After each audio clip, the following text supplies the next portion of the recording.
Salut tout le monde, Formula Tom, j'espère que ça va bien. Alors ça y est, c'est commencé, les essais pré-saison sont terminés et ça sent pas très bon, Après une saison 2023 qui a été totalement dominée par Red Bull, on a l'impression pour l'instant, et je suis pas seul à le penser, toutes les écuries, tous les pilotes le disent aussi, que Red Bull a encore une fois un avantage énorme sur la compétition. On va espérer que ce soit pas insurmontable comme l'année dernière, parce que des saisons comme ça, avec une victoire pour Ferrari contre 22 pour Red Bull, c'est bon, ça reste la Formule 1, hein, c'est pas la première fois qu'il y a des périodes de domination, mais quand même, quoi, c'était pas joli à voir. Tu te lèves le matin, tu regardes un Grand Prix et tu sais déjà un peu qui va gagner, c'est pas génial. Alors on va espérer que ça s'améliore, on va espérer qu'il y ait du bon développement, on va espérer que comme d'habitude, les gens, les écuries, les mécaniciens, les pilotes n'aient pas montré tout leur plein potentiel et qu'il y ait quand même encore beaucoup de vitesse sous le plancher. Pour l'instant, bon, Ferrari semble être potentiellement la deuxième force. Alors Ferrari, est-ce qu'ils vont être capables de remonter? Est-ce qu'ils vont être capables de vraiment se battre avec Red Bull régulièrement? On l'espère.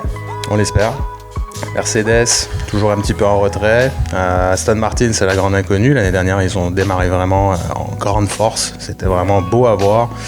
Malheureusement, le développement en cours de saison n'a pas été suffisant, mais qui sait ce qu'ils vont donner cette année.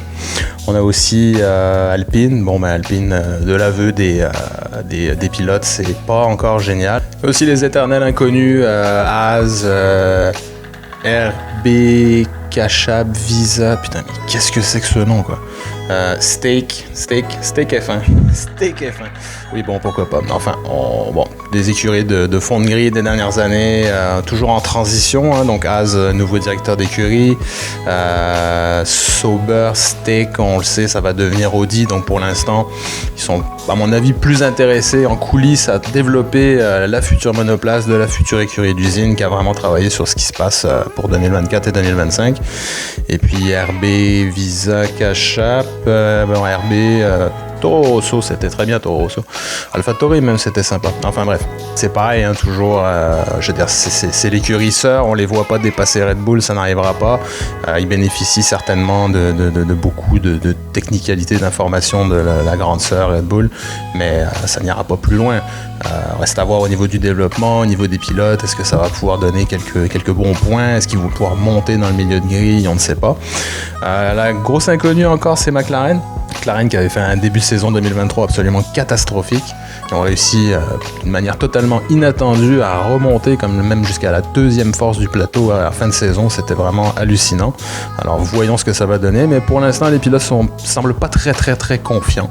Mais encore une fois, c'est des essais pré-saison et puis de toute façon ça prend toujours 3-4 grands prix avant de commencer à vraiment évaluer les forces en présence.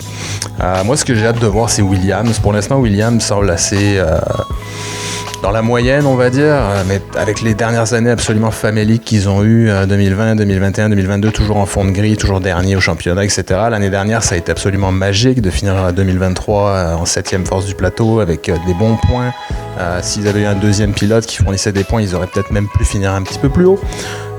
Donc j'ai hâte de voir cette année qu'est-ce que Williams va faire. J'aime beaucoup Williams et j'ai l'impression que James Vowles est vraiment la bonne personne pour mener cette écurie, remonter cette écurie au niveau où elle devrait être. Elle n'aurait jamais dû quitter d'ailleurs le top 3 ou 4. En tout cas, je l'espère qu'ils vont pouvoir remonter à ce niveau-là. Premier Grand Prix, c'est bientôt, c'est dans une semaine à Bahreïn.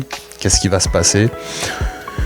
Malheureusement, je vais parier sur une victoire de Red Bull. Je vois pas vraiment comment la saison pourrait commencer autrement. Forcément, les gars, ils ont tellement gagné l'année dernière. Ils ont des bases extrêmement solides pour poursuivre leur domination.